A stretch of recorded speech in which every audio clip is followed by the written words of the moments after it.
Jose, California. The victory tour to salute the U.S. Olympic gold medal winning team continues tonight as Nike presents the USA versus England. And a pleasant good evening, everyone. Welcome to the first ever Women's International match played in Northern California. I'm John Paul Della Camera. My broadcast partner was my partner back in 1995 at the Women's World Cup, Amy Allman, and a member of the 1991 World Championship team. Amy, again, the USA are on a roll. 7 wins, no losses, 29 goals for, 5 against. That's it. So far, they're managing to keep up the theme to the victory tour, but the United States definitely isn't without its weaknesses. They're starting in the back with 2 newcomers, Christy Pierce and Lori Fair, both combining only for 21 caps. Tony DeCicco is going to ask Brandy Chastain to do a little double duty. Not only is she going to have to keep an eye on both of the newcomers, but she's also going to have to find a way to squelch England's attack. And we're also going to have to look to Tisha Venturini. With England's style of play, they love to play the direct style with a lot of long balls served into the air, and Tisha Venturini has been known to dominate the world. Well, there's no secret that the USA can score goals in 2 called the M&M Connection. Tiffany Milbert and Shannon MacMillan, they scored almost 200 goals between them in college. They played together in Japan, and they score a lot of goals for the U.S. national team. Lineups and kickoff are next from San Jose. Welcome back, everyone, to San Jose, California. It is lineup time right now, and today's lineups for the United States versus England are brought to you by Genuine Chevrolet, the cars more Americans trust. First lineup, USA starting from the back. Well, in the back, you're going to want to keep your eye on number 4, Lori Fair. She's the youngest player on the field for the United States. She has all the tools to become a standout player. Let's just see how close she comes. In the midfield, you've got number 11, Julie Foudy. She's going to earn her keep today on such a narrow field. The U.S. needs to quickly switch the point of attack to be successful, and that's on the shoulders of Foudy. In goal, you've got Pauline Cope. She didn't train yesterday due to a hamstring pull. Hopefully, this isn't going to affect her mobility too much, challenging the number 1 team in the world. And the U.S. had better not foul anyone near the goal, because Jillian Coulthard, number 6, can smack a free kick with laser-like accuracy. And for the English goalkeeper to do well today, she must protect herself from number 9. This lady is Mia Hamm. The world knows her. Most people will consider her to be the best attacking player right now in the world. Mia Hamm comes in with 68 goals in 125 appearances. We're going to watch her on the ball tonight and track her the whole way through, whether she's setting up plays or scoring goals. She has a very gifted touch. She is coming off 2 straight 2-goal games. Those are the categories we'll be checking out: her touches, her fouls suffered, her shots on goal, and then the obvious one, goals scored for Mia Hamm. She's coming off 2 straight 2-goal performances. In the last game, she scored 2 goals, both on headers. Tony DeCicco, the head coach of the U.S. national team, has won 90% of his games as the USA coach. He comes in with 47 wins, 3 losses, and 4 draws. His counterpart was in England, or was with England, in Sweden during the World Cup. That's Ted Copeland, who's got a 13-5-9 record. He's been England's manager since 1993 and did pretty well with England, leading them to a 7th-place finish back in World Cup 1995. So we're just about set for action. They're expecting somewhere around 15,000, better, depending on the walk-up tonight. And they're just starting to fill into this stadium. It's looking good right now. Kickoff is underway. In the red uniforms are England, USA in white. U.S. Soccer and ESPN would like to thank Very Fine and all the other U.S. Soccer sponsors for allowing today's game action to be brought to you commercial-free. USA will start it out of the back. Chastain is number 6. She will control things back there, playing in Carla Overbeck's spot. Right side, number 4 is Lori Fair, switching it. That'll be Pierce's side. Christy Pierce is a converted striker. She wears number 2.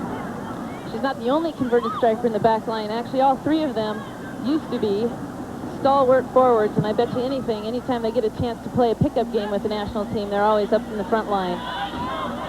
This one will go out of play on the far side, and you'll expect that ball to go out of play quite a bit. You're looking at the referee, Belkis Cortez, calling today's action.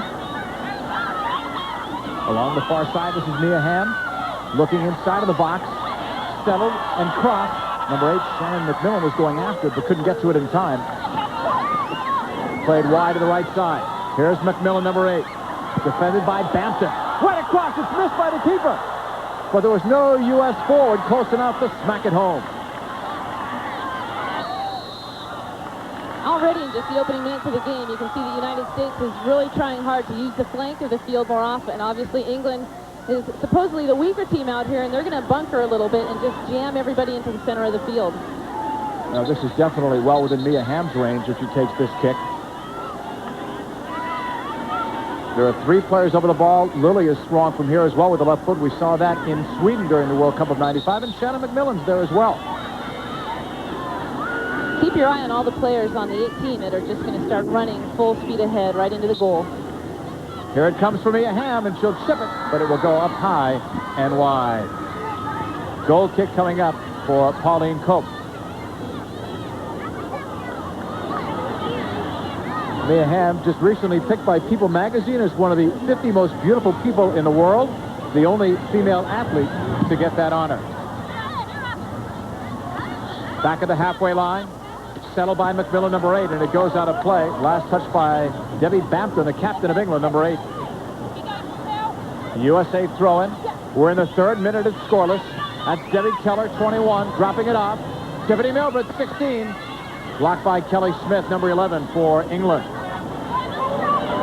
Smith versus Milbert. Tiffany hung in there tough, but it's going to be England's ball.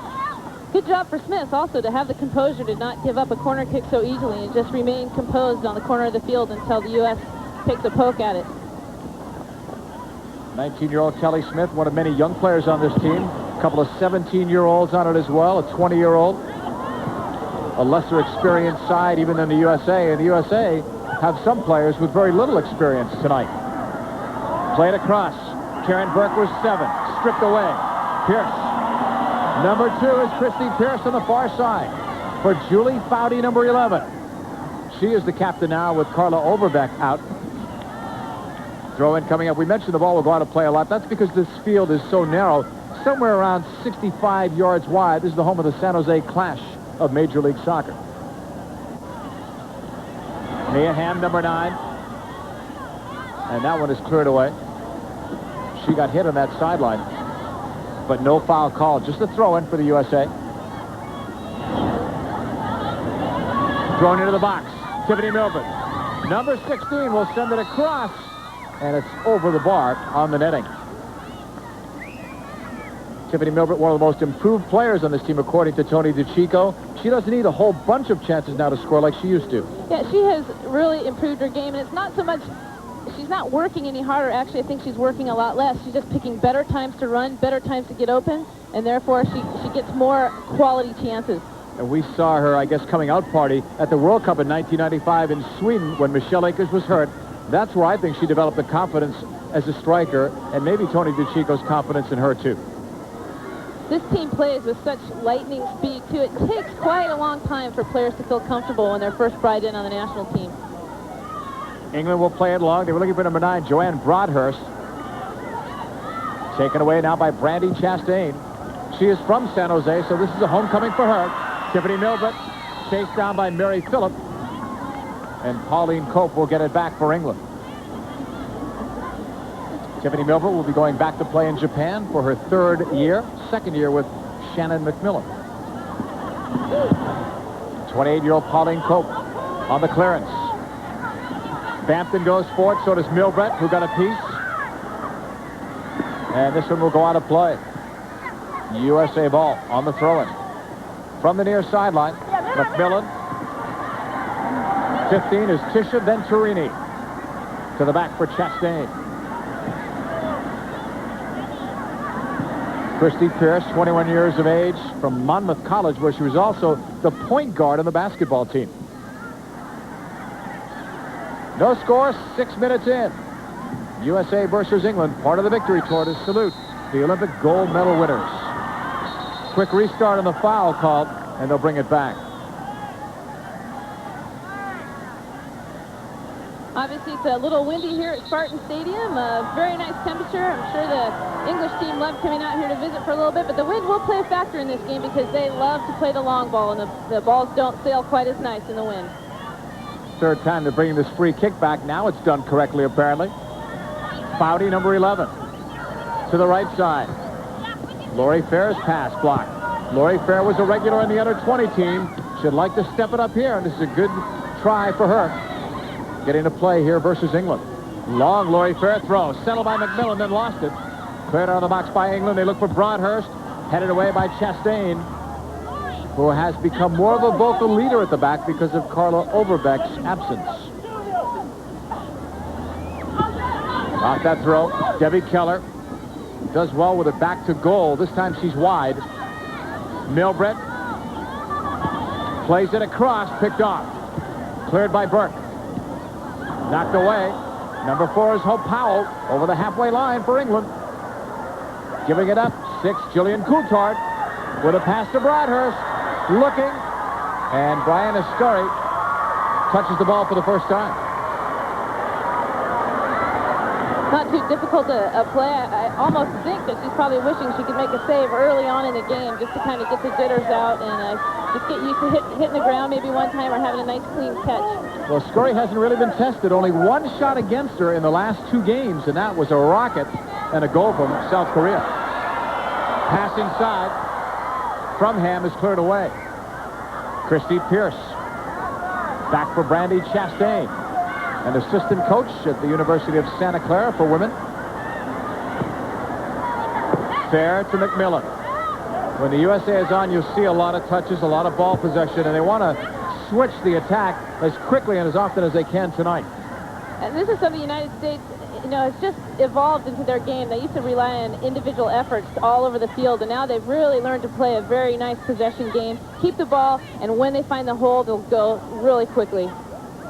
Laurie Fair with a back pass to Chastain. Chastain will play it up, and she's going forward now. Foudy gives it up to MacMillan. Couple of short touches. Chastain with a chip. It's headed on. The flag's up. The shot. Debbie Keller will score, but the flag was up. No goal. Both Debbie Keller and Tiffany Milbrett were looking to score a goal, but I almost think that England wasn't really pulling the offside trap. It just happened to be lucky for them, unlucky for the United States. Debbie Keller is a great player to watch, too. People love to feed the ball to her. And as you can see here, England just sort of ball watching, and they're kind of creeping up, but it accidentally pulls the United States offside.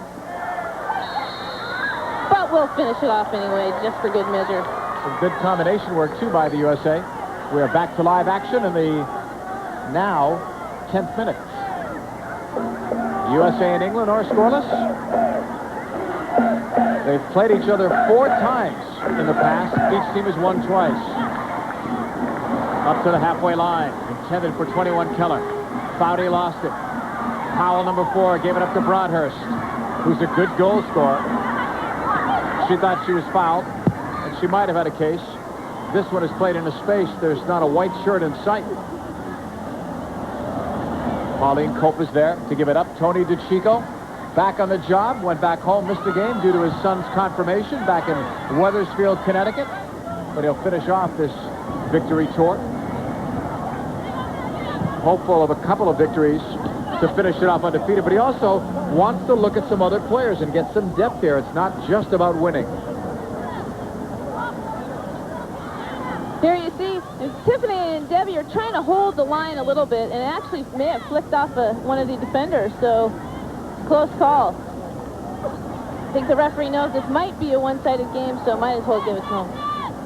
Debbie Keller playing it across. Here's Venturini, number 15. Many of these U.S. women were 4-time All-Americans, and several of them played together at the University of North Carolina, winning 4 straight titles. Pushed across.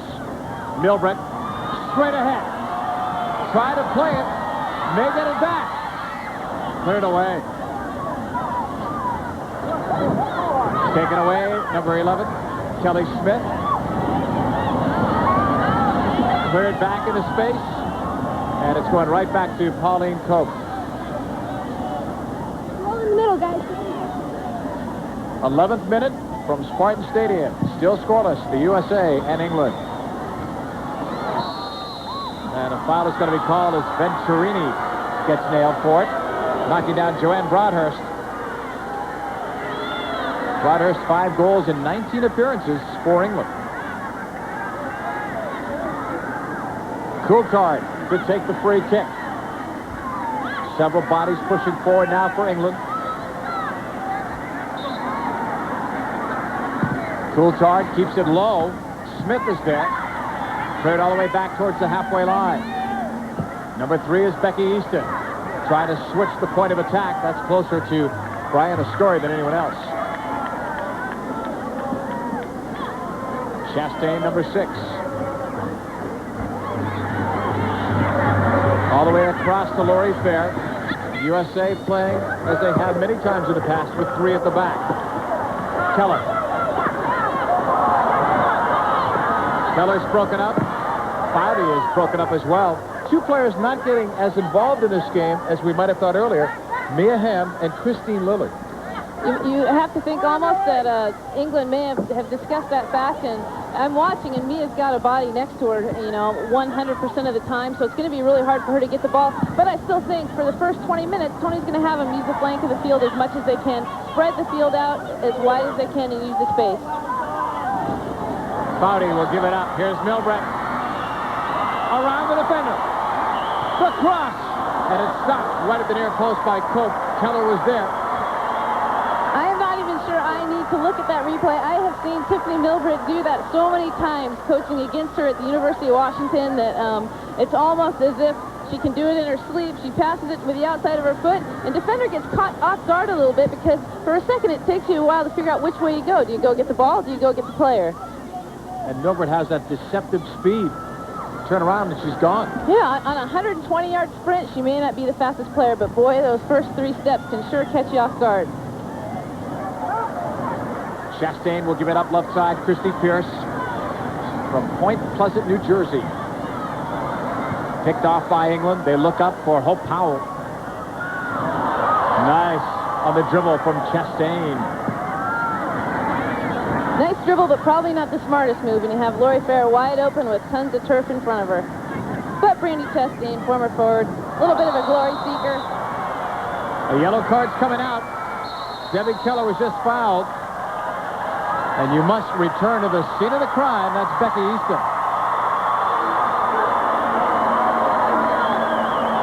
So the first yellow card of the day goes to England. Yellow card Boston. Issued in the 14th minute. It goes to the defender, Easton.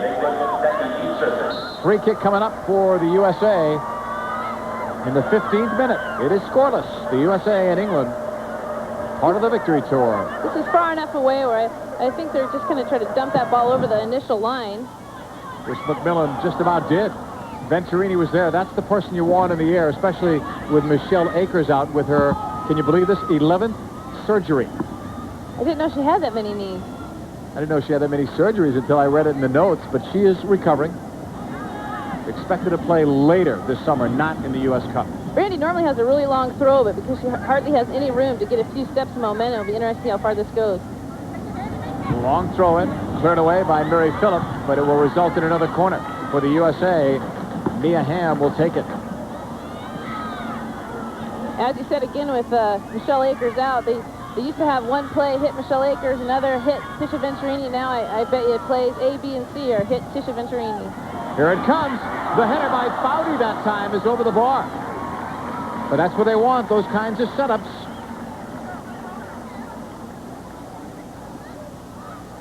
Julie Foudy is such a workhorse, but on this one, she's still getting into position. She's not quite where she needs to be, so she has to take an extra hop, and therefore she's jumping up instead of down, and that's where you want to rifle the ball. Back on live action, Keller was stripped of the ball. Picked up by Burke, number 7.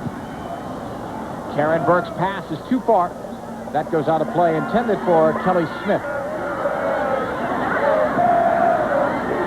It's back to Scurry in the 16th minute. Major League Soccer coming up on ESPN2 at 4 p.m. The Dallas Burn versus DC United. Dallas Burn have Elaine Suter now in their lineup. Did well in his first game. That's a big addition going up against DC United.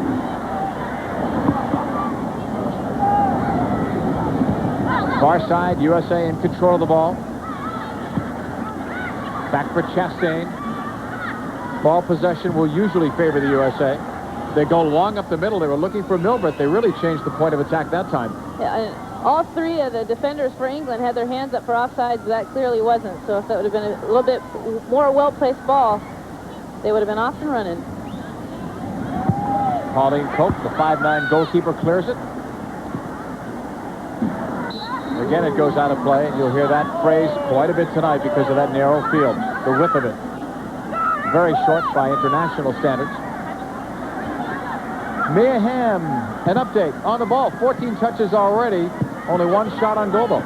And only one time she's been fouled. Those numbers should go up.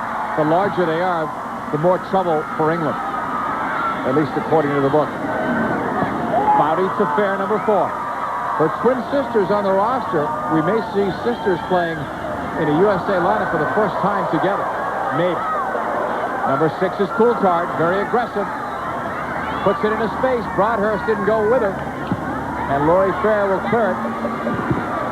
This goes out. It's an England throw-in. Laurie Fair, a parade high school All-American, playing at the University of North Carolina, coached by Anson Dorrance, the former head coach of the U.S. women, who won the gold medal in 1991 in the championship match. First ever Women's World Cup. Becky Easton on the throw-in. For Powell, who gives it right back. Picked off by Foudy. Julie Foudy played down the road at Stanford, where she was an All-American. Playing here tonight, she's only about 30 minutes from her former stadium. And a foul right inside of the arc. Chastain says it's a dive. The referee says it's not. Broadhurst was taken down. This was sort of a dangerous free kick for England. Well, I was watching them training yesterday. They had 2 plays from about this area. One was to sort of pretend like they're going to take an initial shot after a touch, and the other is to just dump it ever so carefully over on the weak side. Number 4 is Hope Powell. She is over the ball. The wall spread back to 10 yards. Powell is there, so is Coulthard 6. It's Powell, step over, Coulthard, off the post, right up the crossbar. Unlucky is England. Powell looking for it. Scory was beaten. She got saved by that goalpost. What a shot. Backcourt is Chastain. Coulthard had a wicked shot. So it's still scoreless, luckily, for the USA.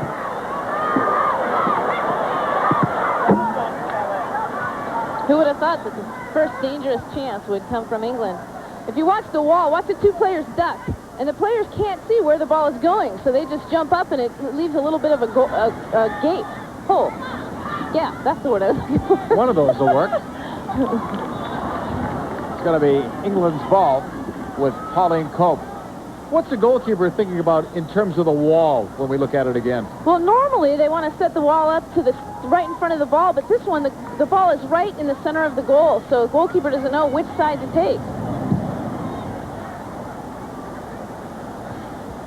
That would have been the second goal that got by Scory, and really, I guess, a couple of shots, but it's tough. How come when I used to play in goal, the post was always my enemy, and it's her friend? Tell us your story about England when you played them the last time. I wish I could, but I don't remember any of it. Anson Dorrance asked me if I was excited to start, and I said yes, and 2 minutes later, I got knocked out, so... That's all you remember. Powell will play it up. Scory's saying, it's mine. Maureen Marley was on the team way back then, so I'm going to have to get her after the game. Ask for her recollection. Brianna Scory has added some muscle and strength due to weightlifting, but she's not lost any of her quickness, so that's, I guess, a double plus for her. Even though she played great in the Olympics, she said she felt really uncomfortable that she was getting jostled around a lot more than she wished that she would, so she really worked a lot on her upper body strength and doesn't want to get pushed around too much. Milbert will play it back to Scory, 25-year-old goalkeeper, now the most capped goalkeeper in U.S. women's national team history. Ball played forward now by the U.S. into space. A long run for MacMillan. But it's going to be too long. It's actually Mia Hamm who was on that right side. In MacMillan's spot, MacMillan has shifted.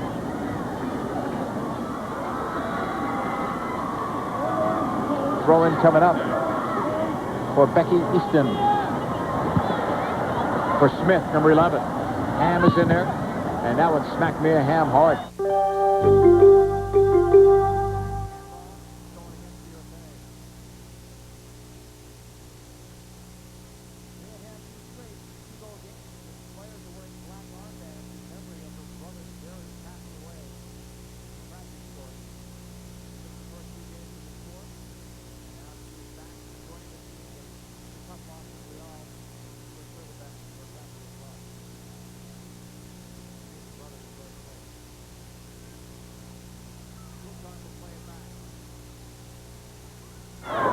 Becky Easton. Now for Kelly Smith. England's had more of the ball than I thought they would have so far, and they should have had the first goal of the game. Yeah, I really thought that they were going to try to avoid the midfield and kick it by him, but they're taking it right to Foudy and Venturini every time. There is Foudy, number 11, looking for Milbert. Too ambitious that time. Bampton is at the back, their most experienced defender, to protect the keeper, Pauline Cope. Cope plays for the club side Millwall.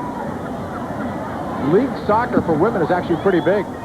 24 teams, 3 divisions of 8. Started back in '91. The U.S. is hoping to do something like that. We're just not sure when. They're talking about a new pro league starting next year, but that has not yet been officially finalized. Here's MacMillan, number 8. Mia Hamm, tripped up outside of the box. I believe if it's called just outside, but it will set up a dangerous free. And that is the call. When you mean just outside, you mean Just centimeters. outside. These two have had this combination many times before. Perfectly placed ball. All she wants to do is touch it one more time by the keeper. Smart foul, smart foul. You know, she could have been in the box. It looked like from here when I saw it live that she was just outside. I know she landed there. But here she goes on the free kick. And you know who's going to take it. This time it's going to be MacMillan with a chip over the bar. Shannon MacMillan had the opportunity. She's getting more chances to do this, I think, because of the confidence in her. Yeah, sometimes taking those free kicks is much harder than it looks. You're so used to playing the game 100 miles an hour, playing so fast, having people clipping you at your heels, and to just stand there and hit one touch and hope it goes in is so much different.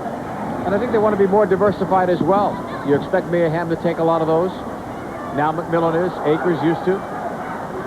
The U.S. team is stressing that word diversity. They don't want to be as predictable. They know the rest of the world is catching up, so they must even improve. Here's Powell for Broadhurst. Scurry blazes off the line and comes up with it.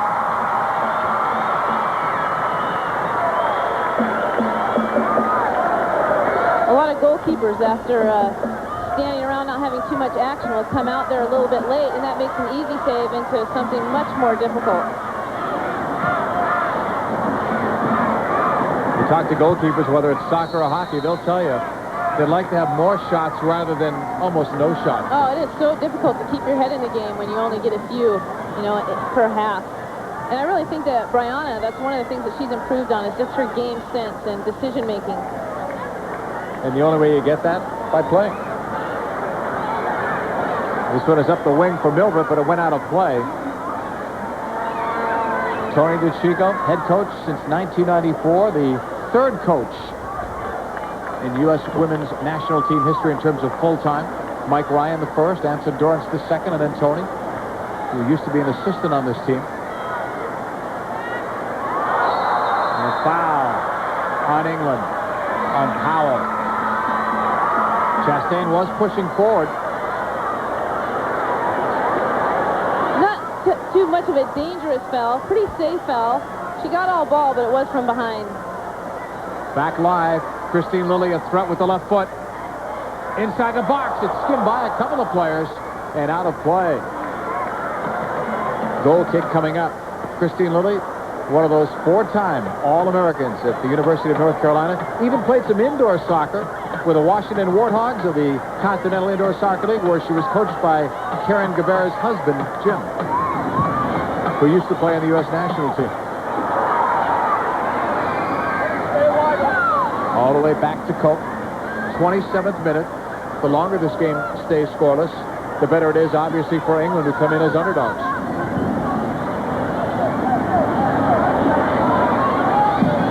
Against South Korea earlier, it was 1-1 at halftime, and then the USA scored 5 in the second half. In a 6-1 win, they really opened things up in that second half. That one goes against the United States. And it's going to come back. We talked about permanent coaches for the U.S. Here was an interim coach. She became the first ever female to coach the women's team on a one-game basis. She's undefeated. Unbelievable. And talk about pressure. 1-1 at half. She said earlier that she really enjoyed being the head coach and how much the team really respected her and gave her their undivided attention. I'm sure it was one of the highlights of her career. This one is cleared out of play. At the other end, USA will have a throw-in. Scoreless game. 27 minutes gone. First half. Foudy with a touch, but there's no one there in support.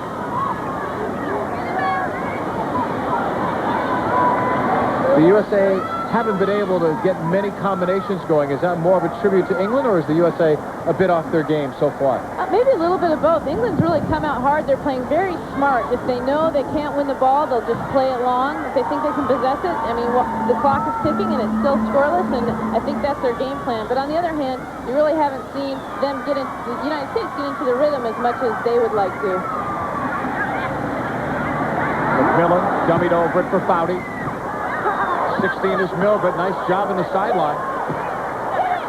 Shannon MacMillan, Milbert's teammate in college and in Japan. Another foul on Powell.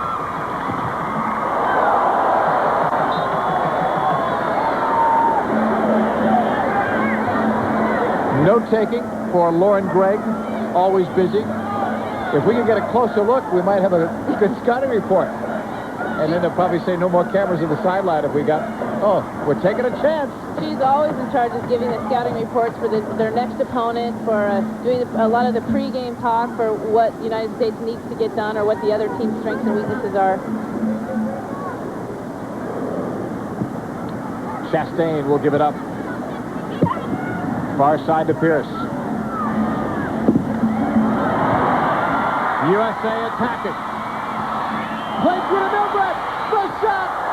Just high, and credit the goalkeeper, Koper, coming out and cutting down the angle. It's a corner kick.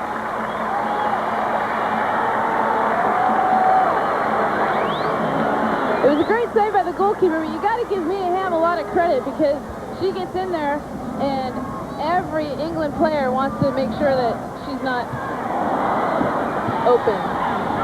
USA right off that corner kick. England loses the ball to Foudy, number 11. Julie Foudy trying to cross it, and it goes out. Julie Foudy, number 11. Interesting to note that everyone's been talking for years about her going on to medical school. She told us today she's decided now not to. That was a dream of hers, but she realized not for her, not right now. Loudy Foudy has so many things going on that I think her main reason was because she said, I like so many things. I can't stay that focused for that many years. I think the medical world lost a good doctor. Christine Lilly chases down the far sideline. Chasing Mary Phillip. Lilly will have a throw-in. Christine Lilly from Wilton, Connecticut to Venturini. In the box, the turnout shot blocked. It's loose. And Cope is there before Milbert could get it, or Keller. Well, for someone that was injured, Cope has looked pretty good in this first half. Pretty flexible. Yeah, during training yesterday, she wasn't training, but I didn't see her doing a lot of icing or stretching either, so I think they're just giving her a rest. They say she was injured in training, a lower back injury. Scurry with the ball. 31st minute, scoreless. USA and England. Closest we came to a goal was Coulthard smacking it right off the crossbar off a free kick. Mercedes Super 9 tennis coming up. It's the German Open. You'll see it today. The final will be on Sunday, 12:30 p.m. Eastern Time. Keller plays it across. Hamm was looking for Foudy. It's shot in by Venturini. Scooped up well by Cope. Venturini not afraid to have a go from that distance. Yeah, and so many younger players will settle it, take a touch, and instead of just cracking it first time, Venturini's not really expecting the ball to be popped out there, but like a national team player, she's ready to crack it as soon as it pops out. Again, we're back live as Keller finds the open. Pierce, number 2, intercepted. England will take it in the 32nd minute. Intended for Burke, well read by Laurie Fair. For Keller, 21. MacMillan coming back and playing there with Fair going forward. MacMillan played as a right back in Japan the second half of the season. Very versatile player. They try to find Lilly up the sideline, knocked out by England. The Pierce throw-in. Christine Lilly. A great crosser of the ball. She didn't have a chance that time, but she will get a corner.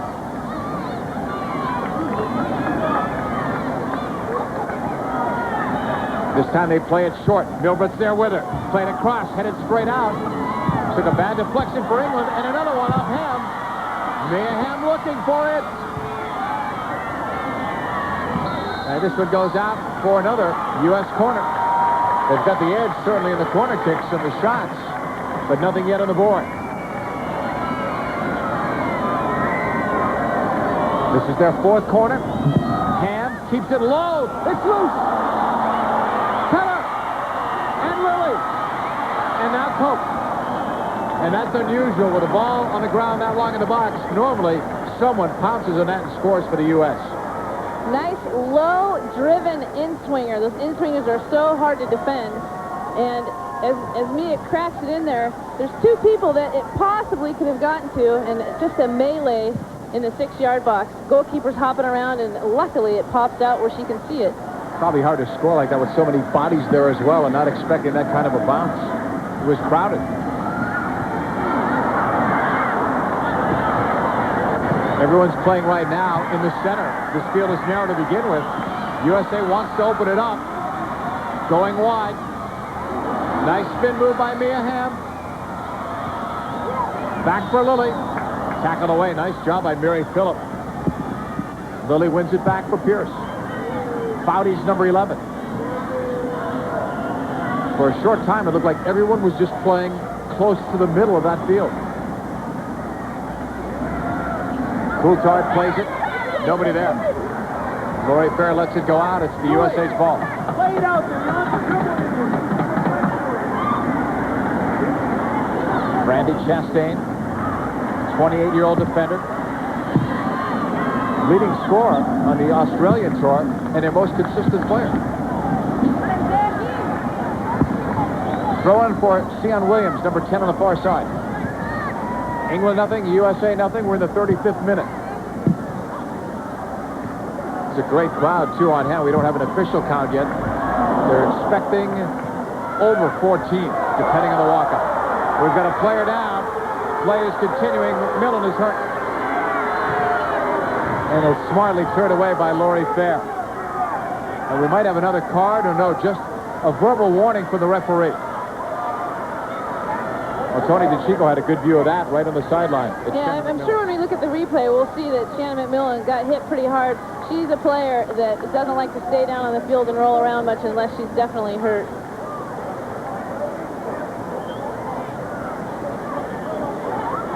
Shannon MacMillan is quite a story. She did not make the team. She had some injuries, did not make the team for World Cup 95. Did she ever make the Olympic team? 3 goals and 2 game winners. And she's playing much better. Lauren Gregg told us last night that she is playing with so much confidence now, confidence that she didn't have before at this level. Well, she spent so many tryouts basically on this national team just dodging that axe that can swing ever so closely to your body. And I think finally she found her comfort zone in scoring and playing so well in the Olympics. I mean, who can't have confidence out of the wonderful job she did there. USA in white on the attack with Lilly 13. Pierce, number 2 out of the back. First time she's been that deep.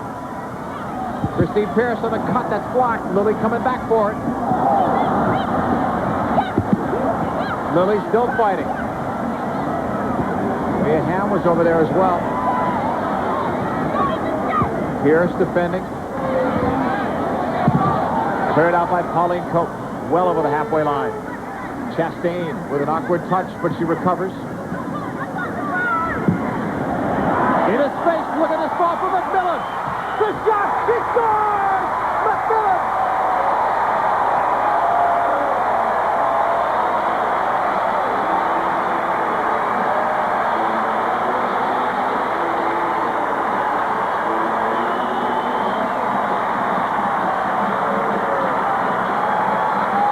The play actually starts with Brandy Chastain overlapping and sort of catches England off guard, leaving Shannon MacMillan wide open. What a beautiful pass. Keeper comes out, is set, and she slots it to the post. And again, as we see, small players like to take an extra touch, but Shannon sees that the keeper's out of position just a little bit, and she can score it first time through. And it's the M&M connection. Milbert helps to set it up for Shannon MacMillan, her 13th international goal in this, her 33rd game, but what a quality finish. And that time, the USA did use the width of the field. A little confetti tied up in the referee's boots. We're off and running again. So the USA get the first goal in the box for Powell. She nods it down.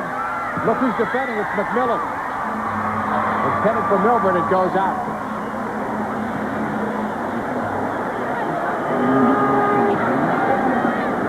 Easton on the throw-in for England. Julie Foudy wins it, number 11. 16, Milbert. Block. MacMillan helps keep it on its way. Debbie Keller chasing. 5 is Maureen Marley.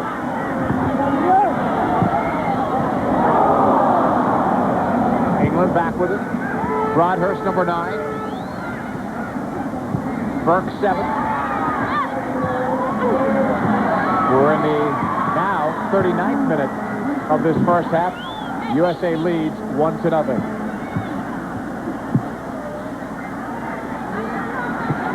USA now with some ball possession on the flank with Pierce. And out it goes.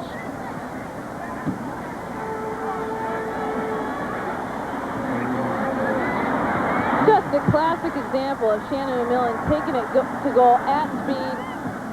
Doesn't hesitate, doesn't look up. She knows right the spot she's going to hit and follows through.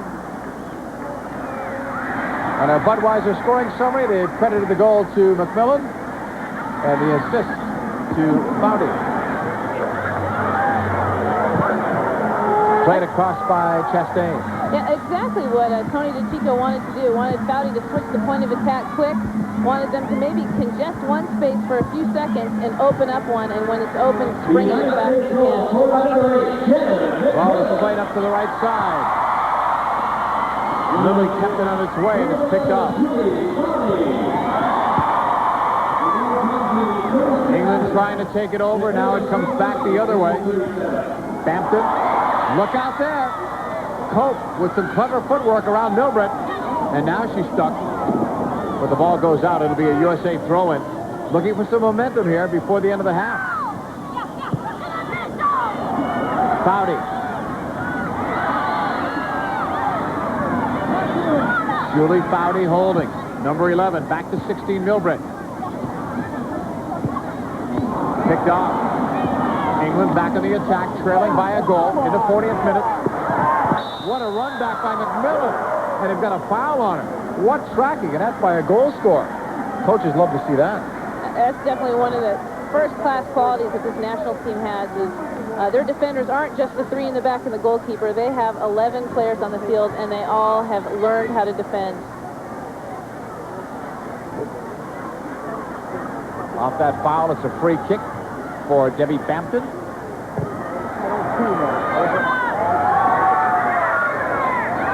MacMillan defending. Coming back on the right side. Here's MacMillan. Played back to the goalkeeper.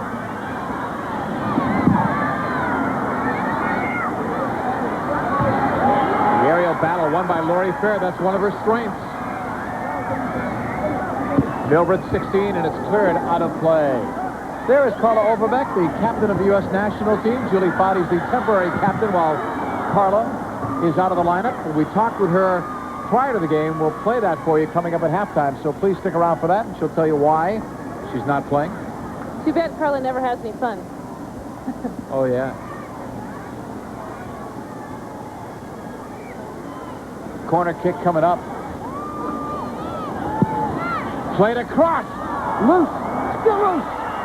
Venturini brings it out. Turns it around. Nice try on the bicycle kick attempt. Foudy's turnaround block. England better move it out of there. There's Broadhurst. By the way, we were correct initially. It was the M&M connection on the goal, and they've officially changed it. Milbert does get an assist. It was her pass that sent MacMillan free. Back the other way, the flag's up. And you couldn't hear the whistle, but the referee did acknowledge the referee's assistant on the far side. So it's a USA ball. You're looking at Hope Powell from London, England. Free kick for Randy Chastain. Later today, the Indy Time Trials. You'll see him 1 p.m. Eastern Time on ABC. Throw-in coming up for the USA. You wonder how the game might have changed that England scored that first goal on the Coulthard free kick that went off the crossbar. But still, it's anyone's game at 1-0. Right now, with halftime coming up, really, this halftime is in favor of England. You can tell right now the U.S. is starting to string a lot of passes together, and this halftime will definitely kill their momentum, and hopefully England will get a little bit more reorganized and start out the half. Smith coming back. This U.S. team is coming off 13 goals in their last 2 games. Look at Milbert. All the way back to Cope. Milbert's a handful for England. Bowdy's pass for 21, Debbie Keller. Knocked out, another USA throw-in. A lot of possession here for the USA, especially deep. 44th minute. MacMillan on the throw-in. She has the only goal. Bowdy couldn't settle it. England clears to Powell, number 4. Venturini sticks in, can't win it. Taken away. This is Coulthard. She runs the engine. Up the left wing to Broadhurst, number 9. Coming back is Pierce, this time on the right side. Bowdy's touch picked off. Smith. Tackle from behind.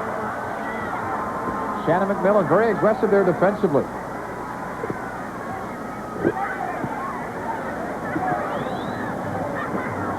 Free kick coming up for Coulthard. 14 total fouls in this one.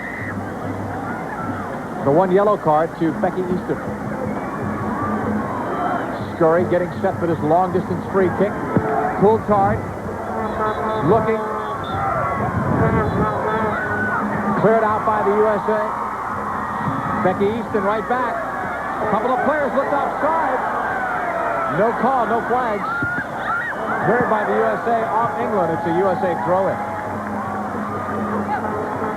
Some of the U.S. players were looking for a flag, but it never went up. Yeah, that's something they need to quit doing. They may call it, they may not, but all 3 in the back were looking around and looking to the linesman, looking to the ref. Meanwhile, England's approaching the goal. And especially here with Chastain being the only one with experience at the back. It's not like it was during the Olympics or even World Cup 95. Scurry sends it a mile. And a foul is going to be called on England. So the USA will have a chance here as we approach injury time. Mia Hamm will spot it down. It's Hamm, MacMillan, and Lilly. Expected to go Lily's way if it comes off the left foot. Mia Hamm straight over the ball. Right down the middle. She'll strike at it. What a shot! Mia Hamm scores!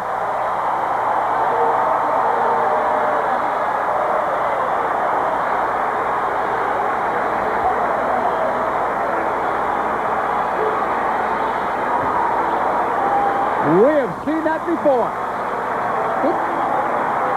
It doesn't matter how many times I've seen Mia Hamm hit one of these, I am still awestruck.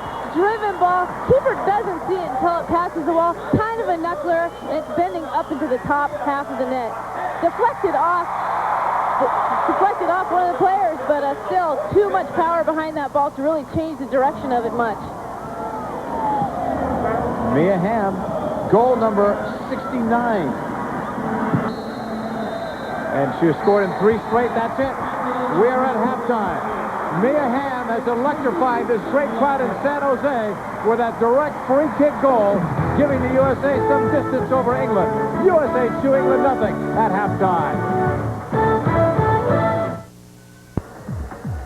Welcome back, everyone. The victory tour continues here on ESPN. The United States leads England 2-0 as you score at halftime. Goals by MacMillan and Hamm. If you'd like to see the U.S. women in action, they are going to be at a place near you. The venue's New Britain, Connecticut for the U.S. Women's Cup and RFK Stadium.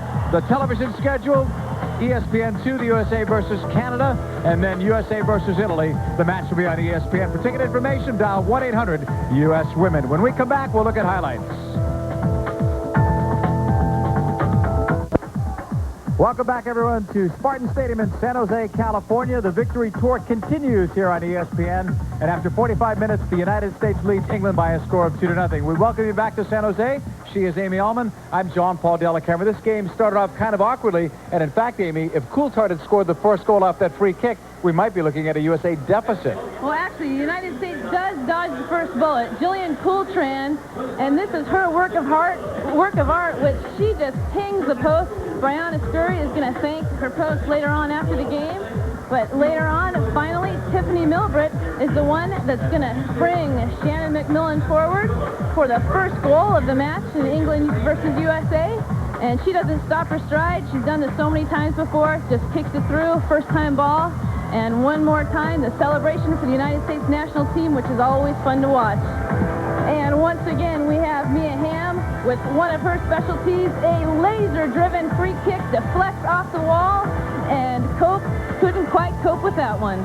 Stats show that the USA actually did dominate in terms of the shots and the corner kicks. Not as many fouls as we thought there might be. A total of 15. Easton had the only yellow card that was given in the first half. Come back with us. The second half promises to be exciting as the victory tour continues on ESPN. USA 2, England nothing. Welcome back, everyone. Second half has just started. We are seconds old as Lily, number 13, plays it back to Chastain. USA leads 2-0. U.S. Soccer and ESPN would like allowing today's game action to be brought to you commercial free. Great crowd on hand here in San Jose. We're still trying to get the exact number. And they've been thrilled with 2 goals by the U.S. squad. One by MacMillan, one by Hamm. That last goal by Hamm could be a big one. You know what they say about goals scored either at the beginning of the game or at the end of a half. So many goals are scored in the last 5 and also the first 5 minutes of the half. Chastain's throw in, number 6. In deep, it's headed across twice. It's a loose ball from Milbritt. Milbritt plays it back. England dodges one there. Lori Fair blocked. Back into the box, headed away by Manley. Settled and then shot over the bar. Good chance by Christine Lilly. Again, we remind you that Pepsi and all the other U.S. soccer sponsors are helping us to allow us to bring you today's game commercial free. No interruption. This ball is played all the way back towards Lori Fair. It's the same starting lineup out there for the USA, and England do not look like they have made any changes either. You're allowed 5 subs, and you can expect Tony DeCicco to use them. 36 touches for Mia Hamm, a couple of shots on goal, one that counted right near the end of the first half. Not a bad percentage there for Mia Hamm. Chastain on the run. The give to the right wing.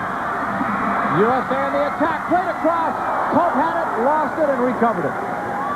All in about a second and a half.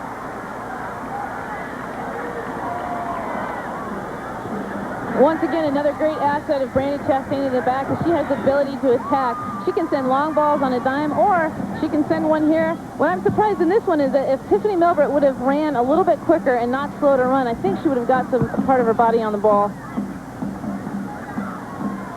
Throw in coming up on the far side. Shannon MacMillan, part of our Budweiser game summary. She scored, so did Mia Hamm. 36th and 45th minutes.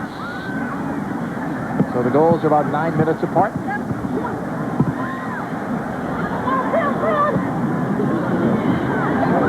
England with Powell playing it up. Over the halfway line they come. Smith, wide left. The strike was intended for Broadhurst, but it never got close. Normally in a game like this that's 2-0, you know, Tony might be telling the team, look, you can still go forward, but please don't take any risks, slow the game down a bit. But this is the victory tour, and a lot of people came out, and I think the U.S. team is really excited to play in front of a home crowd and show off their talents, and so I think you're just going to see the United States keep going at them.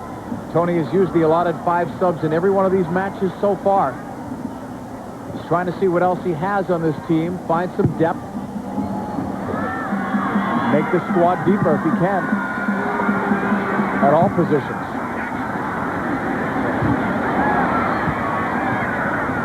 Chastain looking.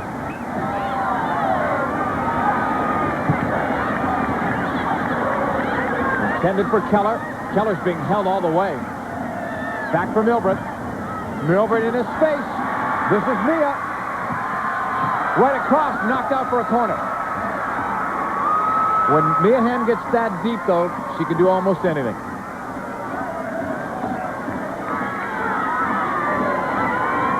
'50th minute, 2-0, USA leading. Hamm has one of the 2 goals. Corner kick, USA. MacMillan drives it across. They were looking Venturini's way. The wind may have taken part of that ball away. It's going to be a corner at the other end. Mia Hamm coming over to take it.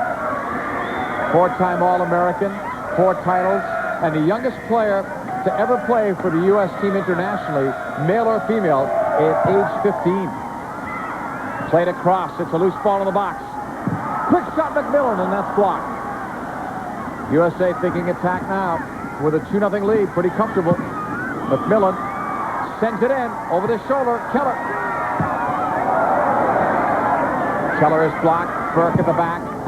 Clears it out. USA's ball. They're putting on all the pressure since this second half began. Debbie Keller's goal gave the USA the group win in Sweden against Australia. Here's Hamm. What a shot from Mia Hamm. 3-0 USA. That one looked like it was going wide.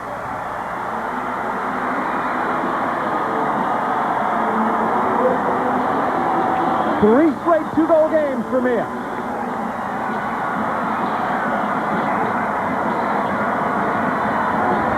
Not a lot of players have the savvy to find the goal, and the only ball that's going to find its way in the back of the net is a driven ball away from the keeper. If you notice, it just bent. I think she was surprised. The goalkeeper was surprised that that ended up in the back of the net. Just bends it right around her. Goalkeeper gets one step on it, but no luck.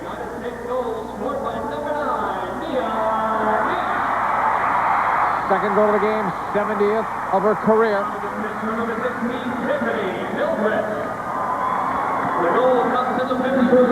Play it up in the right wing side. This is Keller. And that's knocked out of play. Quick throw-in for the USA. Here's Hamm.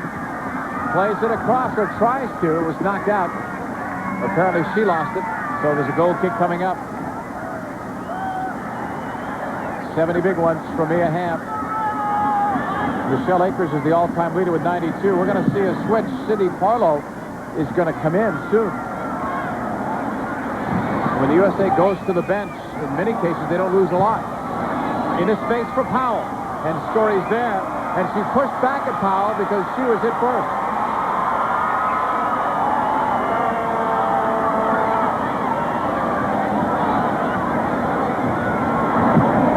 Story miskicks that one. It bounces to the halfway line for Milbert. Now it's Lily.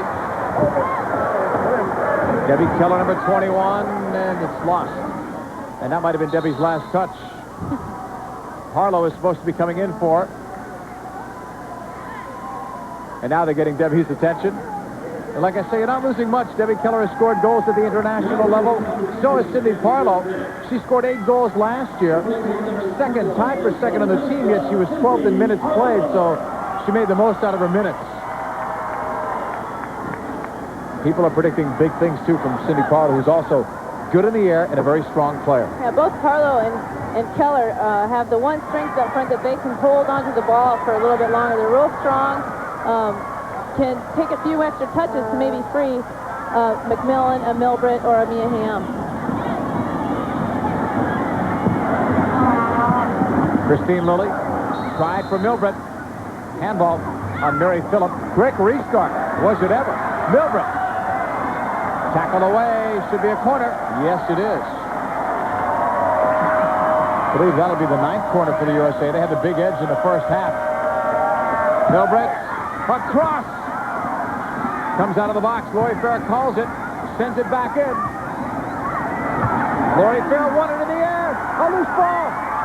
Oh, just knocked away from Venturini by Mary Phillip. It's another corner. And England look a little stunned at the back. Coulthard is down. A lot of people got together there, and we've got an injury to the England midfielder, their most capped player. I'm not sure if Coulthard saw her get in the way or not, but she was going for the ball just as hard. It might have been the landing. They're looking at the left shoulder. 97th cap tonight for Coulthard. Most caps. Coach Ted Copeland has to be concerned. This is one of his big players. She scored 2 World Cup goals against Canada back in '95. The magic spray.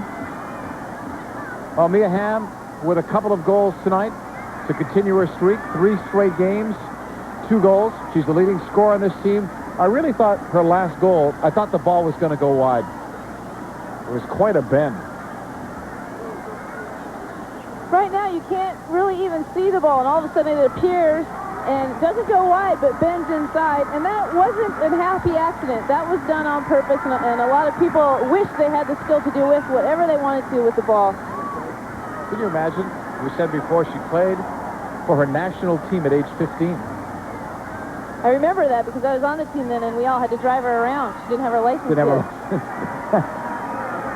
And Coulthard is apparently okay. USA might be making a goalkeeper change as well. They have been doing that. Tracy Dukar has been playing half of these games.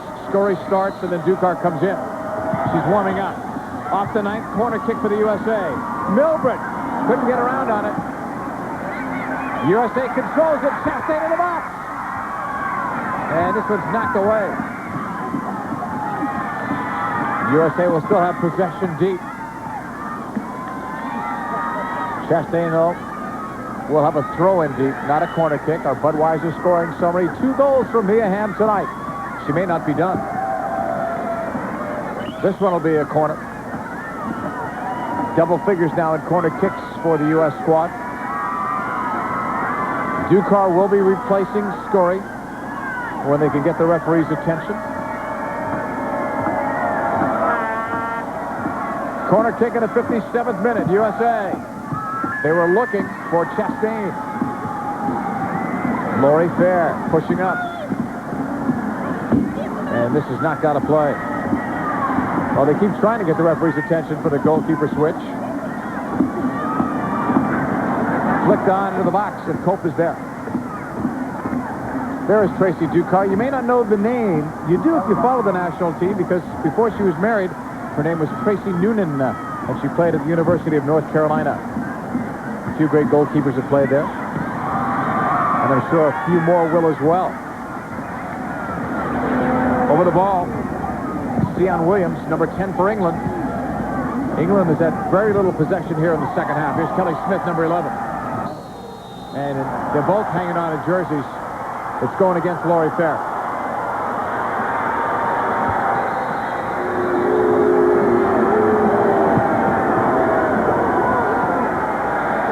Will they make the switch now, folks? Yes. They've got the referee's attention anyway.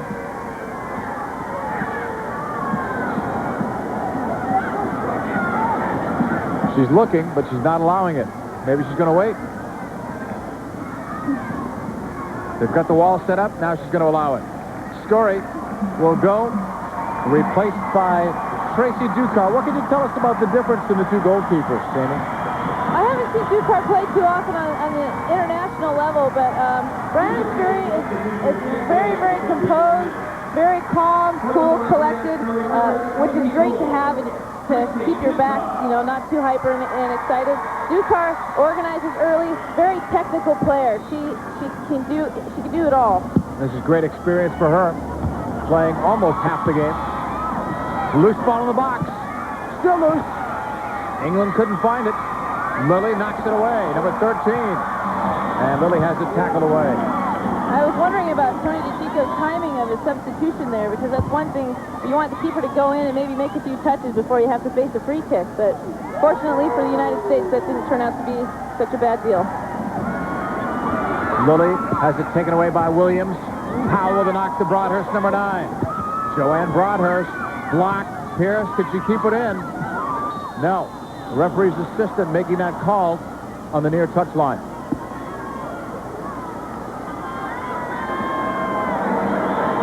Joanne Broadhurst wearing the bandana, easy to spot. 5 goals in her last 2 friendlies against Germany and Scotland. Good shot of Tracy Ducar. Facing a test there off the corner. But it's deflected over the bar. And there's confusion as to whose ball it is. It's going to be a corner now. Late call, but a corner kick. The United States with a 10-2 edge in corner kicks. We're getting ready for this infrequent England corner. Ducar punched it out. Williams coming. Blocked. And cleared. Laurie Fair with a great job, and look who's attacking. Inner space for Milbrett. Mia Hamm on the cut. Another cut. Mia is in. The shot. She scores. What a goal. It's a hat trick.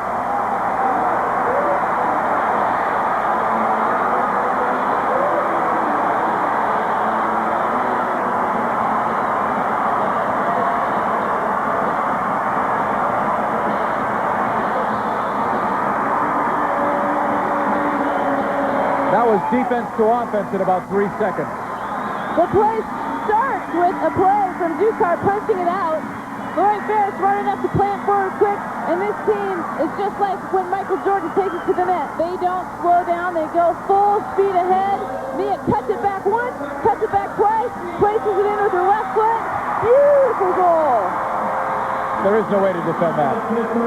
Tiffany Milbrett, too, plays a nice ball behind one defender, but in enough space so that Shannon MacMillan, Mia Hamm has enough time to collect it and take good care of it. Mia's coming again as we're back to live action. In the box. Tackle away. You can't take your camera off Mia Hamm for too long. She got nailed there. Her 71st international goal.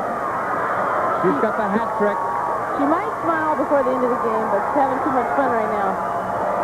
Another USA corner. Chastain heads that over the bar. Goal kick coming up for England. Mia Hamm has 3 of the goals. MacMillan has the other. We're going to be joined very soon by Marla Messing, the COO of World Cup 99. We're going to talk about that in just a moment. For those of you who don't know, another World Cup's coming to America. On the right side, this is Parlow in the box. Cut off by England.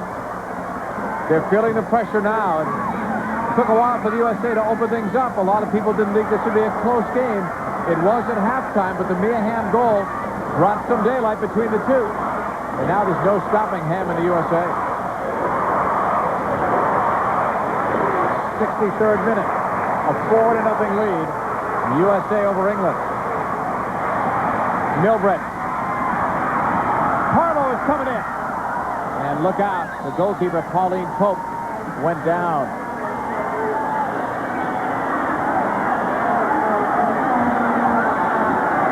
And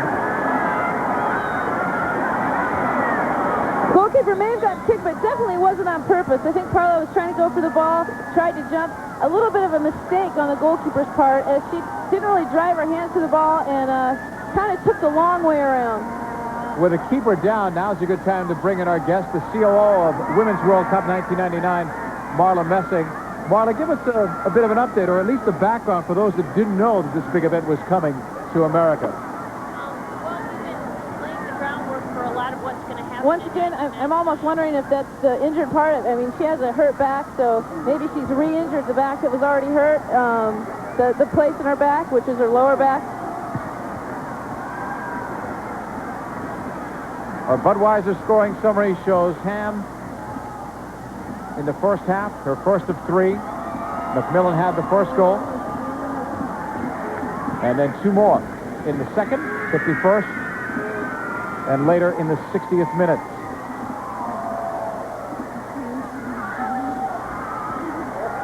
We do have Marla Messing upstairs with us. Now, Marla, we're going to ask you about the background of the Women's World Cup 99.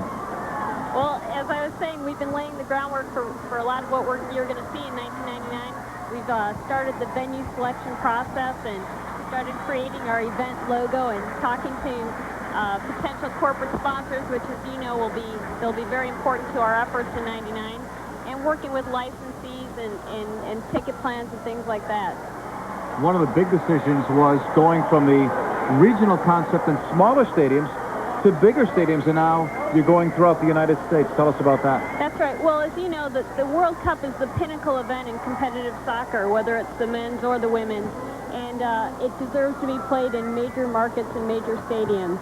And we also saw with the Olympics last year that there's sufficient demand for women's soccer to play it in the major stadiums. So, as you said, we're going to be across the country, and we're going to be in the major markets. USA leading over England by a 4-0 score. If you joined us late, you missed the Mia Hamm show. She's already gotten 3 goals. MacMillan has the other. We're speaking with Marla Messing, the COO of Women's World Cup 1999. From the far wing side, here's the USA building the attack.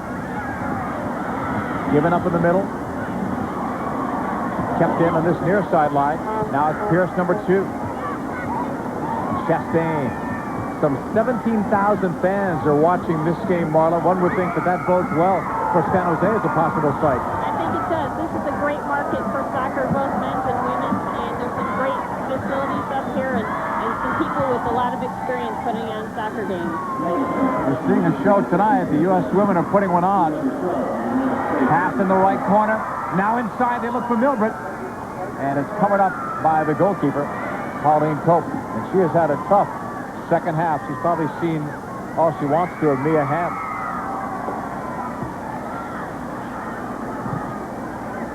Cope will send it long. Picked off. Here's Venturini.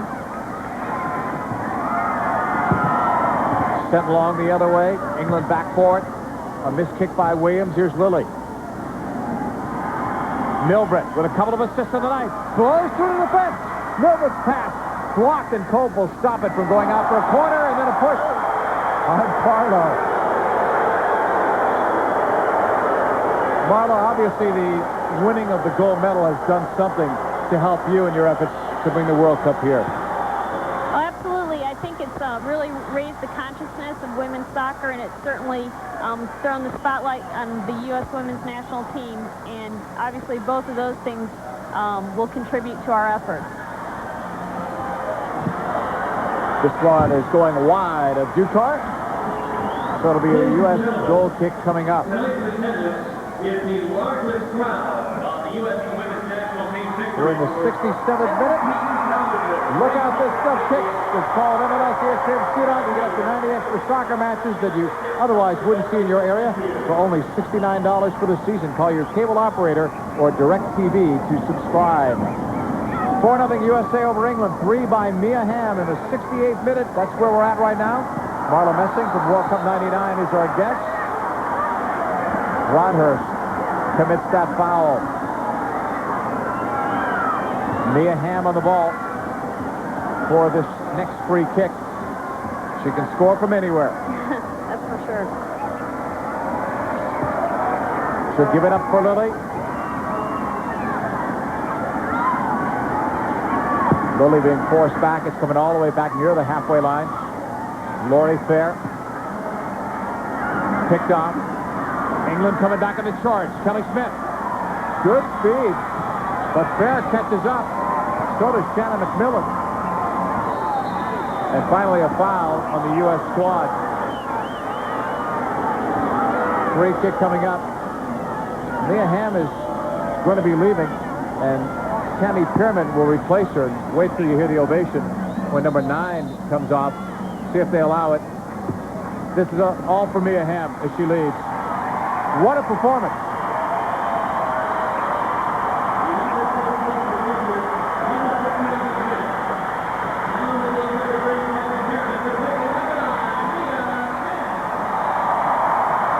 Tammy Pierman will replace Mia Hamm.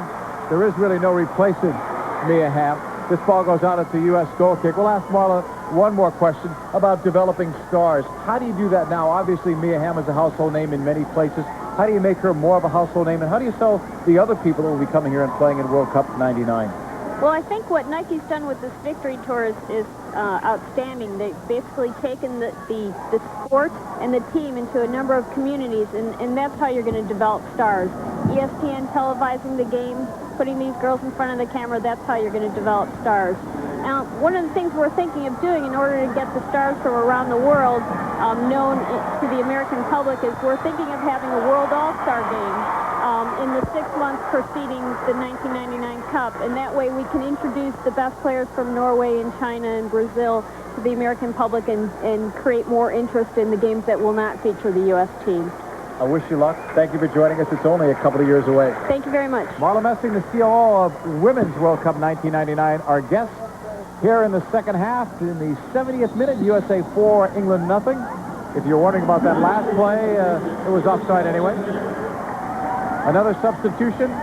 Justy Baumgart, who plays at the University of Portland, will come in, and she is going to replace Christine Lilly.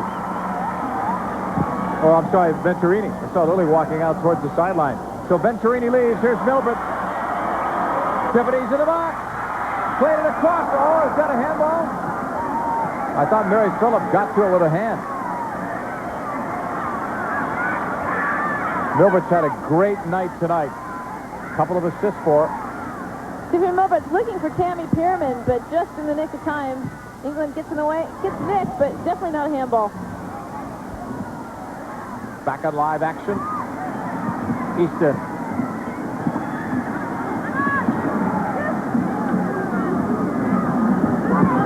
Coulthard playing it up the wing. Lori Ferris back there. Played all the way back across. Pierce will play it up. Rio 400 on ABC from Sao Paulo, Brazil. See you tomorrow at 2:30 p.m. Eastern Time.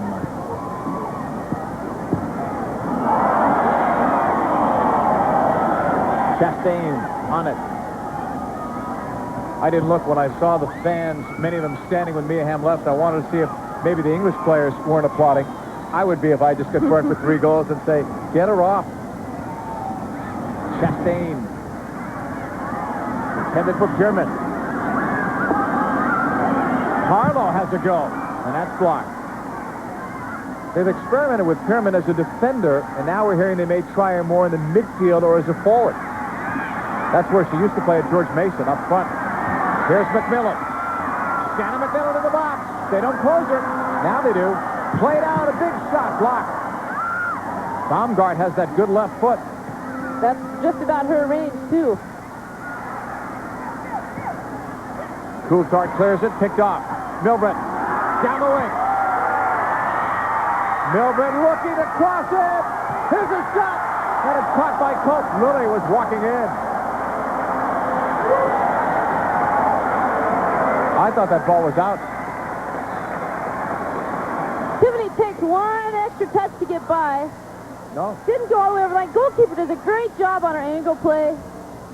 Ends up making the save. That's a good call by the referee's assistant. That ball was on the line. The entire ball was not over it. Baumgart plays it back. Fair, number 4 on the ball. Up for Parlow.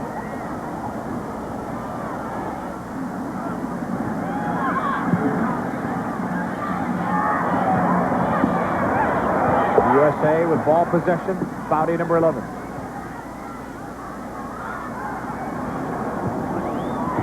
Milbert. Almost picked off. Baumgart comes back. Milbert's work rate tonight is absolutely incredible, and here she goes again, only to be denied on the last pass. Karen Burke in his face. Deion Williams is there, but so is Christy Pierce. He takes it away. Lilly up the left sideline. In his face, Harlow. Harlow in the box. Across to Pierman, and she just kicked it. It was a dream pass, but a nightmare finish. Mia Hamm 46 touches, shots on goal 4. She gets 3. Only 1 foul against her. Maybe she was just so fast they didn't quite get close enough to her. What a game, though, for Mia Hamm. She continues to shine when the spotlights are the brightest. National television, she's there. I mean, she's there every game anyway, but some of her best stuff comes on these televised games. Down the right wing, we've got a player down for England. MacMillan heads it into the box. MacMillan blocked. She may get another go at it. We still have a player down for England near the halfway line. I believe it's Kelly Smith. Well, their own players should be clearing this ball out. Pope saw it, so she did. But the number 2 player, Mary Phillip, did not know. First thing you do when your teammate's down and you know that is clear it out. We're going to have an interesting substitution coming up, too, for England. You're looking at her. Kate Massey lives in the United States, attends Shaler High School in Pittsburgh, Pennsylvania, where she's an exchange student. How's that for Americana? We're not sure who she will be coming in for. It is Kelly Smith, though, that was down. Training staff out to take a look. A 4-0 USA game, and if you had to think back to the big play of this game, Amy, it's got to be Mia Hamm's goal before halftime. Definitely. Mia Hamm has turned the game around right when you think maybe U.S. lost a little bit of momentum after the first goal. Mia Hamm sticks one in the back of the net, and the fans loved it. Kept, great thing to talk about at halftime. Kind of took the wind out of England's sails a little bit more. 76th minute. There will be some injury time put on. It's a 4-0 USA lead. It was the Mia Hamm show. Her 69th, 70th, and 71st goals in a USA uniform. We talked about the 5 subs being allowed in this tournament. Scurry has already left in the game. And now Smith is apparently going to stay. Venturini has gone out of the game as well. Mia Hamm has gone out. USA has gone to their bench.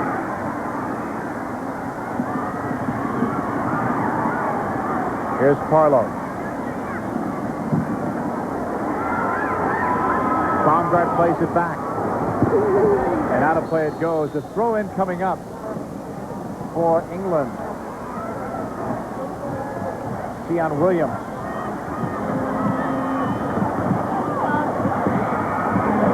USA battling. Another throw-in coming up. Williams. And that goes out. It's another England throw-in. 77th minute, 4-0. USA leading over England.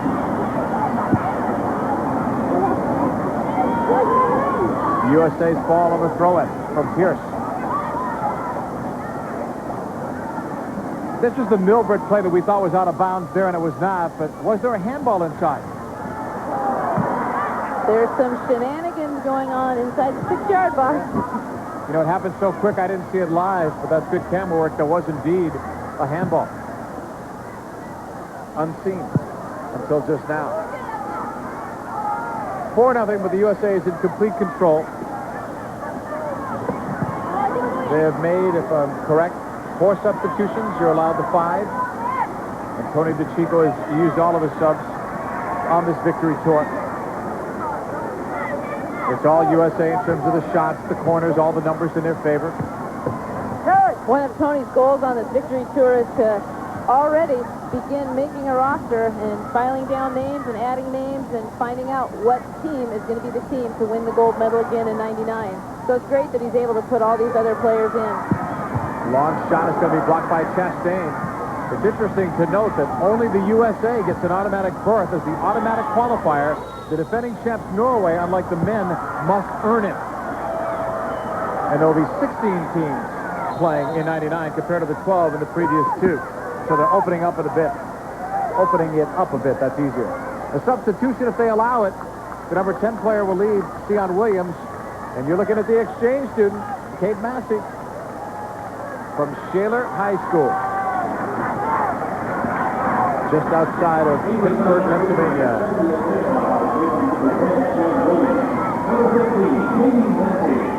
There are actually 3 players from the United States that train this week with England. A couple of them are going to college, but we're not expected to play tonight. Just massive. Here's the shot that's blocked. Full card. Blocked. Thought she got hurt again, but she's okay. And Dukar is up after it. 17,000 fans enjoying this one. Should be, by my recollection, the largest crowd to ever see the U.S. women play as the main attraction. They played in other games where they have been part of the doubleheader, of course, outside of the Olympics, where they do 76,000. But I think for a game that stands on its own, this would be the largest.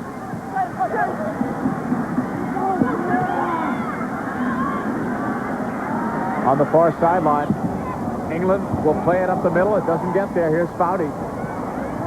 The one last substitution that Tony DeCicco will make. He's going to bring in the twin sister of Lori Fair. That's who's lining up, Ronnie Fair. And this is believed to be the first time that sisters, let alone identical twins, ever played for the U.S. team, for the women. Here's Carlo, blocked out for another corner.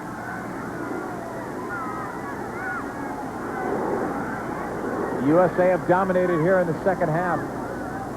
I think if England had any chance at all, they lost it on Hamm's goal on that free kick right at the 45-minute mark. And Pierce will leave. I guess this is Tony DeCicco's version of the Fair Play Award. The 2 Fairs get in. They're from Los Altos, California. So it's a bit of a homecoming for them, too. Played across. In the air. Foudy. Julie Foudy's homecoming.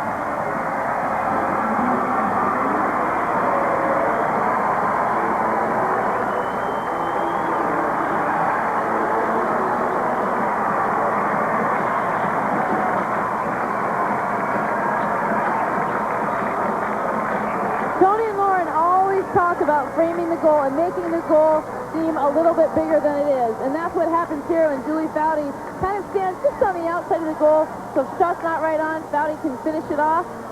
Not too difficult for her because the pass was so accurate, gets deflected. And once again, it's deflected, ends up being deflected, but I think she got caught back on her heels. She may have been able to save that as she was coming out toward the ball. She scored goals like that 30 minutes from here at Stanford. She gets her 19th international goal. 5-0 USA.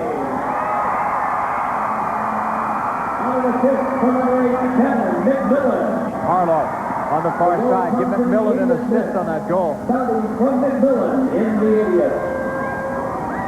So the USA have now used their 5 subs, including Ronnie Fair. I can't tell them apart. Identical twins. They both played on the under-20 team together. The biggest difference, one, Ronnie is going to Stanford. Lori goes to UNC.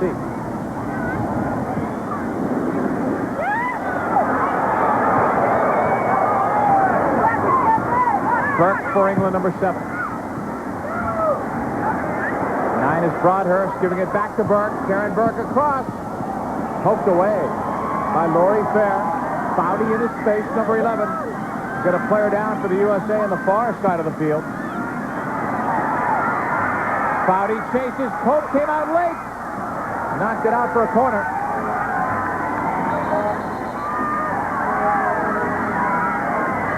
Add Julie Foudy's name to the Budweiser scoring summary from Shannon MacMillan. 80th minute for Foudy. And it is Shannon MacMillan who's down upfield. The work rate of MacMillan today and Milbred have been incredible in terms of their playmaking. MacMillan scored the first goal, but also the defensive work on MacMillan today has been extraordinary. You can never give those outside midfielders enough credit. You couldn't pay me enough money to play that position. They are, especially the system that the United States plays, they use their flank midfielders all the time on the attack and are expected to bust back and help out when you only have 3 defenders in the back. Milbred coming over. That's the M&M connection for Tony DeCicco.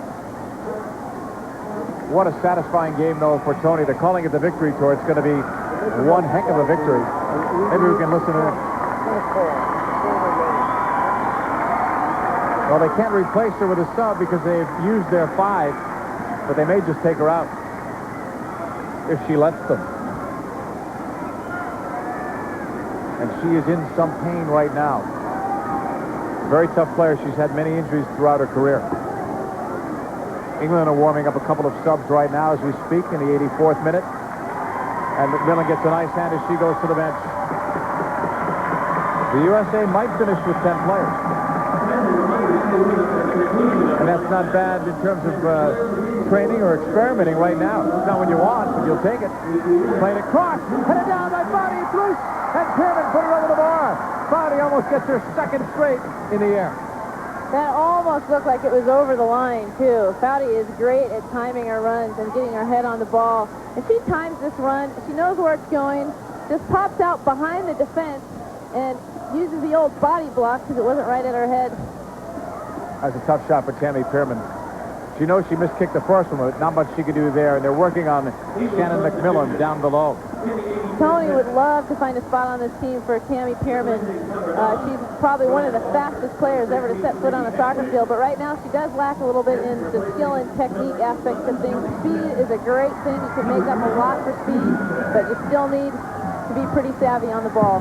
2 English subs. Susan Smith, 12, is in. So is 16, Vicky Exley.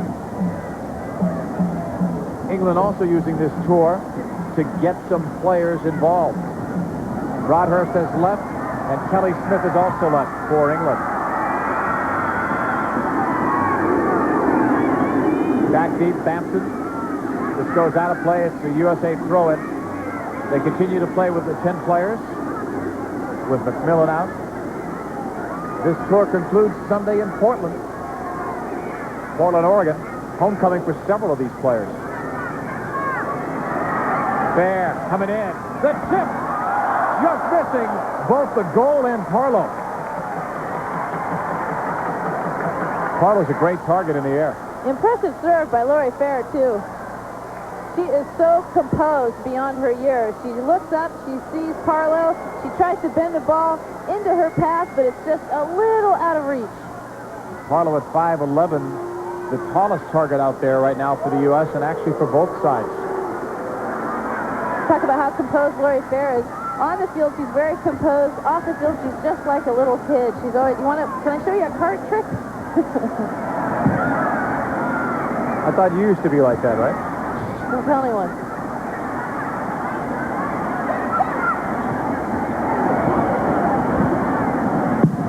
Ball is cleared up the side by England. Back come the USA with Foudy. Howe.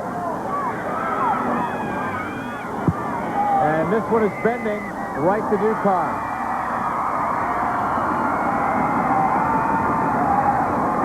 Our Snickers most valuable player tonight, I think you could have guessed that at home. With 3 goals tonight, would have been an injustice if Mia Hamm was not given that award. We congratulate her.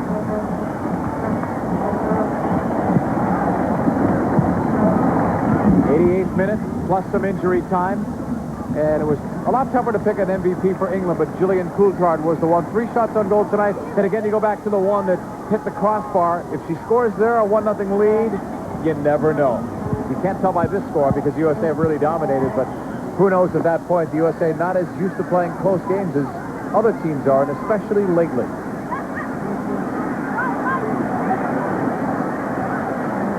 Three goals tonight for Mia Hamm. She could have had more. A scoring sensation. Add this to the corner kick total for the USA.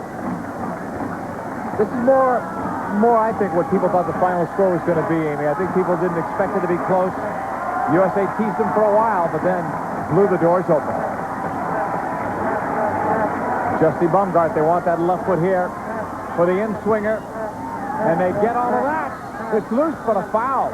A push-off for the United States in the box. What a day for Pauline Cope. Coming up today on ESPN, NASCAR action, the Winston 500. You'll see it here at 1:30 p.m. Eastern Time.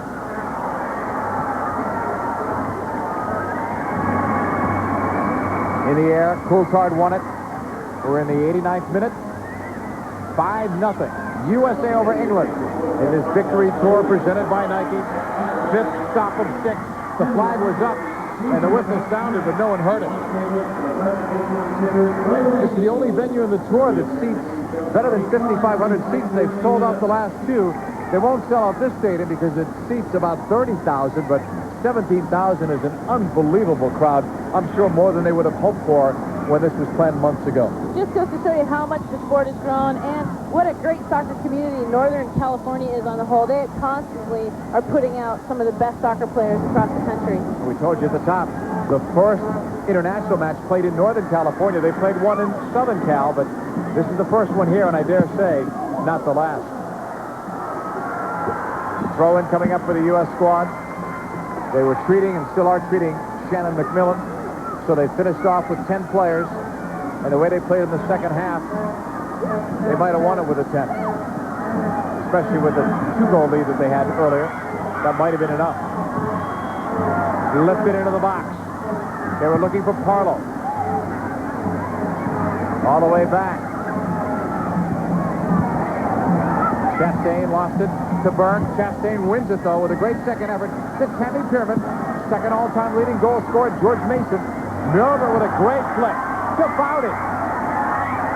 Really Foudy. We're in the closing seconds, and then it's injury time. That's where we're at now. Milner into the box. Brought down. Headed down by Parlow. To Foudy, and it's blocked. Cindy Parlow unselfishly gave that one up. Gave up a crack at goal on her own. Here's Milbrett with a pair of assists on the night. Looking for more. Tiffany Milbrett. Blocked it across. It was blocked by England. Coulthard takes it back. Coulthard holds up. Across the halfway line. A half a minute plus gone in injury time. Coulthard plays it back.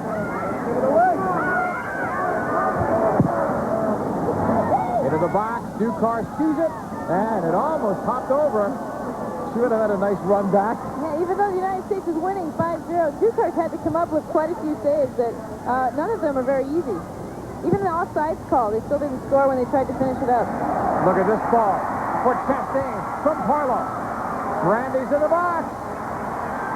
The pass across. Saved. Saved again. Parlow was robbed twice by defenders. I guess it wasn't meant to be.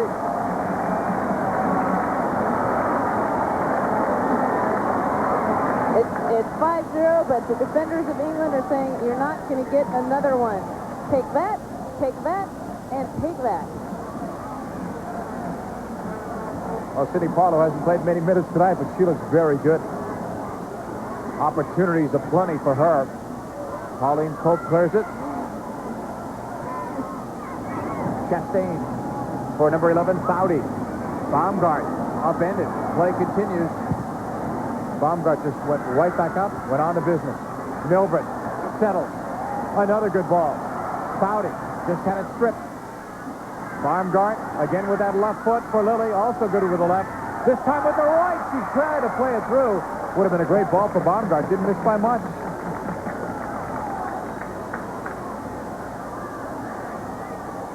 Pauline Cope has faced more shots in this game, I'm sure, than any previous game, and especially the quality chances. The referee Cortez has looked at the watch on one occasion, but she's found 2.5 minutes plus of injury time.